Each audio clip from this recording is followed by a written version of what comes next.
সাগরদিঘি শিবঘাট থেকে এক বৃদ্ধার দেহ উদ্ধারকে ঘিরে চাঞ্চল্য ছড়ালো কোচবিহারে। কোচবিহার শহরের প্রাণকেন্দ্র সাগরদিঘির শিবঘাট এলাকায় এক বৃদ্ধার মৃতদেহ উদ্ধারে চাঞ্চল্য ছড়ালো। স্থানীয় সূত্রে জানা গেছে, শনিবার সকালে দিঘির ঘাটে যাওয়া কয়েকজন স্থানীয় বাসিন্দা প্রথমে দেহটি দেখতে পান। সঙ্গে সঙ্গে তারা খবর দেন কোচবিহার কোতোয়ালি থানার পুলিশকে। খবর পেয়ে পুলিশ ঘটনাস্থলে পৌঁছে দেহটি উদ্ধার করে ময়নাতদন্তের জন্য কোচবিহার এমজেন মেডিকেল কলেজ ও হাসপাতালে পাঠায়। পুলিশ প্রাথমিকভাবে অনুমান করছে এটি আত্মহত্যা না দুর্ঘটনা। তা তদন্তের পরই স্পষ্ট হবে। ঘটনাকে ঘিরে এলাকায় চাঞ্চল্যের সৃষ্টি হয়েছে। স্থানীয়রা প্রশ্ন তুলছেন, প্রায় সাগরদিঘিতে এরকম দুর্ঘটনা ঘটছে, কেন এমন দুর্ঘটনা ঘটছে? তাদের দাবি আরো নজরদারি বাড়ানো উচিত প্রশাসনের। তবে স্থানীয় সূত্রে জানা গিয়েছে, বৃদ্ধার বাড়ি দেবীবাড়ি লম্বা দিঘি সংলগ্ন এলাকায়। তার নাম উষারানী ভদ্র। মৃত্যুই দুঃখজনক, কিন্তু খুব খারাপ লাগছে যে সাগরদিঘিতে প্রায় 2 মাস 3 মাস অন্তর অন্তর এরকম হচ্ছে মানুষের মৃতদেহ পাওয়া যায়। এটাই প্রতিরোধ করতে গেলে হচ্ছে সাগরদিঘিতে নজরদারি বাড়াতে হবে। আমরা যারা সন্ধ্যার সময় সাগরদিঘির পাড়ে হাঁটি বা বসবাস করি, তখন দেখি সাগরদিঘির পাড়ের আইন শৃঙ্খলা বিঘ্নিত মনে হচ্ছে। তার কারণ যেভাবে বাইকগুলো চলছে, যেভাবে আড্ডা হচ্ছে, শুধু আড্ডা নয়, সাগরদিঘির পাড়টা এখন হচ্ছে স্মোকিং জোনে পরিণত হয়েছে।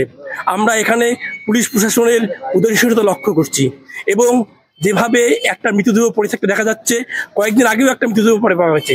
এটাতে হচ্ছে প্রশাসনকে আরও একটু সতর্ক হতে হবে, আরও একটু সজাগ হতে হবে এবং জনসচেতনমূলক প্রচার করতে হবে। মৃত্যুটা দুঃখজনক, যাতে সাগরদিঘিতে এইভাবে কোনো মৃতদেহ আগামীতে আর পাওয়া না যায়, এটা প্রশাসনকে সুনিশ্চিত করতে হবে। কার পরিচয় জানা গেছে? এখনো পর্যন্ত কিছু জানা যায়নি। নিশ্চয় পুলিশ প্রশাসন আসবেন, তারা উদ্ধার করবেন, পোস্টমর্টম করবেন এবং তার পরিবার পরিজনকে খবর দেবেন, এটাই আমরা আশা রাখছি। সাগরদিঘির পাড়ে প্রচুর সিসিটিভি রয়েছে, সাগরদিঘির পাড়ে সিসিটিভি আছে, কিন্তু দেখা যাবে সেই সিসিটিভিগুলো বেশিরভাগই বন্ধ থাকছে। তার কারণ সাগরদিঘিকে সুন্দর করে সাজানো হচ্ছে। আমরা প্রতিদিনই দেখছি যে সাগরদিঘির পাড়ে বিমগুলো ভেঙে দেওয়া হচ্ছে। কারা ভাঙছে, কেন ভাঙছে, কি উদ্দেশ্যে ভাঙছে? যদি সিসিটিভি চলতোই তাহলে তো প্রকাশ্যে চলে আসতো।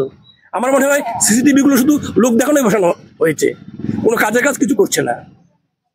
এসে খবর পেলাম, এসে দেখলাম যে একজন মহিলা উল্টো হয়ে পড়ে আছে জলের মধ্যে। এটা কোন জায়গা বা কি বিষয়? এটা শিববাড়ি ঘাট, যেটা শিব মন্দিরের ডিএম অফিসের সামনে। কখন খবর পেলেন?